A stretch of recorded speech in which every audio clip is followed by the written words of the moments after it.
Hello guys, welcome back to a new video in Grammar for Everybody.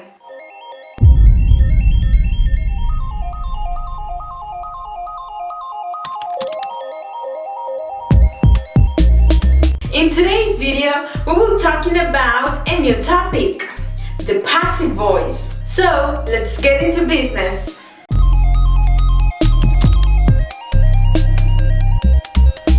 Okay, in English, we have two different voices, the active voice and the passive voice. They both have the same tenses and the same aspects. Therefore, they transmit the same idea. But what is the difference between active voice and passive voice? The difference is the focus of attention, because our brain pays more attention to what starts a sentence. So in other words, the active voice focuses on the doer of the sentence, while the passive voice focuses on the object of the sentence or the receiver of the action. So here we have an example. In active voice, we say, Edgar Allan Poe wrote too many literary works. And in passive voice, we said, too many literary works were written by Edgar Allan Poe. If you can notice, in active voice, we focused on the doer of the action. In this case, the doer is Edgar Allan Poe. But in passive voice, we focused on the object of the action. In this case, the object is too many literary works. And that's the difference between active and passive voice. But wait, before we continue talking about the passive voice, let's talk about some verbs that have no passive forms.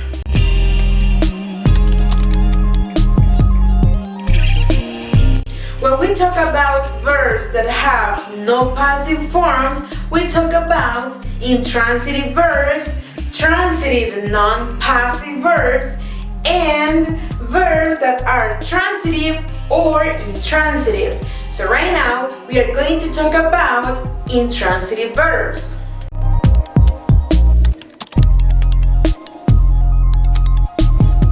When we talk about intransitive verbs, we refer to verbs that cannot be followed by objects.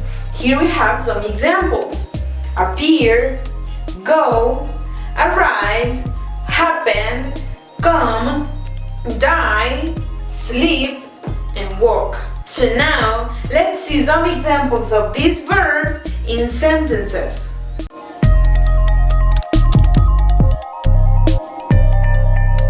Example number 1 says, the event happened at 6 o'clock.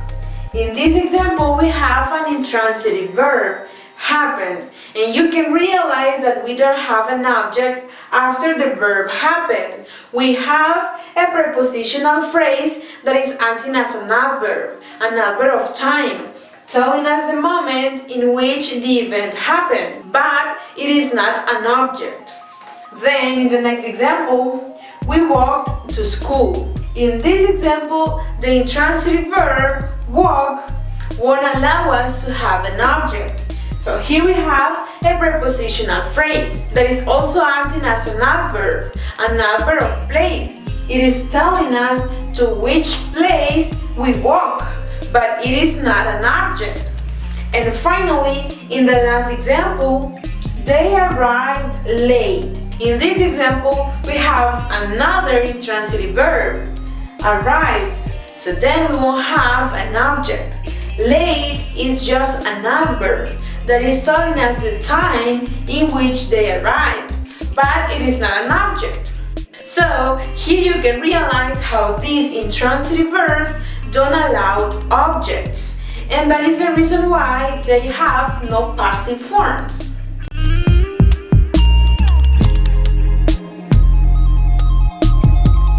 Alright, now let's talk about transitive non-passive verbs. Verbs that can be followed by objects are called transitive. And even though most transitive verbs have passive forms, there are some transitive verbs that do not have passive forms. And here we have some examples. Feed become, weigh, consist, should, cost, and lack. So now let's see how these verbs allow objects but don't function in passive forms.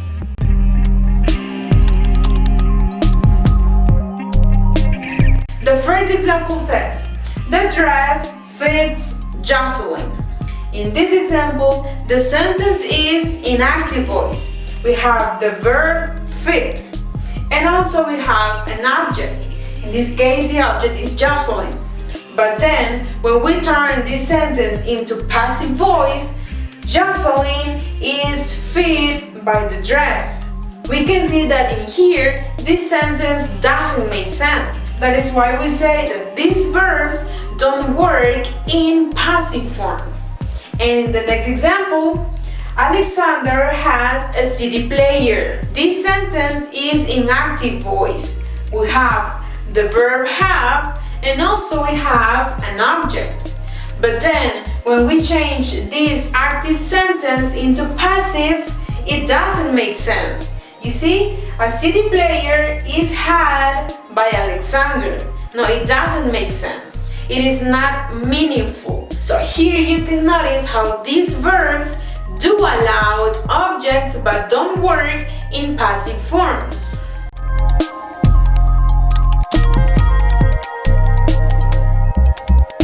And finally, let's talk about verbs that are transitive or intransitive. Here we have some of them. Begin, break, move, sing, close, and, write, and stop. So right now, let's see why it's possible that these verbs can be transitive or intransitive.